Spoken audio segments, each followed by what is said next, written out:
பவித்ரா, புதுச்சேரியில நேற்று முதல் பெய்து வரும் கனமழை மற்றும் காற்று காரணமாக புதுச்சேரி முழுவதும் தண்ணீரால் சூழப்பட்டுள்ளது, வெள்ள நீரால் சூழப்பட்டுள்ளது. அது மட்டும் இல்லாத ரெயின்போ நகர், வெங்கடா நகர், கவிக்குள் நகர், கிருஷ்ணா நகர், கோவிந்த சாலை உள்ளிட்ட பகுதிகளில் அதிக அளவு மழையால் பாதிக்கப்பட்டுள்ளது. அதாவது இடுப்புக்கு மேல் மார்பளவு தண்ணீர்ல மீட்பு பணியாளர் நடைபெற்று வருகிறது.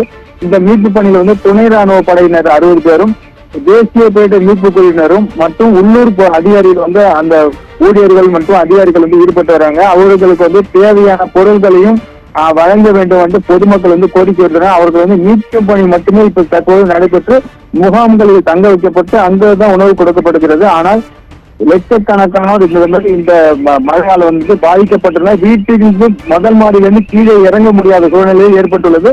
அவர்களுக்கு நிவாரணம் கொடுக்க வேண்டும். அதாவது பால் மற்றும் பிரெட் உள்ளிட்ட உணவுப் பொருட்களை வழங்க வேண்டும் பொதுமக்கள் கோரிக்கை விடுத்திருக்கின்றனர்.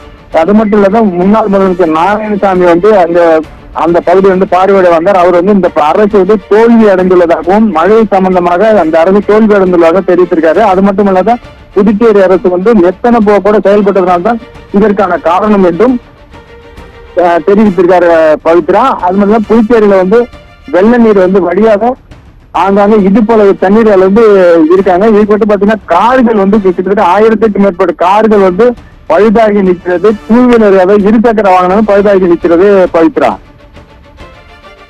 விவரங்களுக்கு நன்றி ஜெயக்குமார். செஞ்சில் புயல் கரையை கடந்த பின்பும் அதனுடைய தாக்கம் சற்றும் குறையாமல் புதுச்சேரியில் தொடர்ந்து கனமழை பெய்து வருகிறது.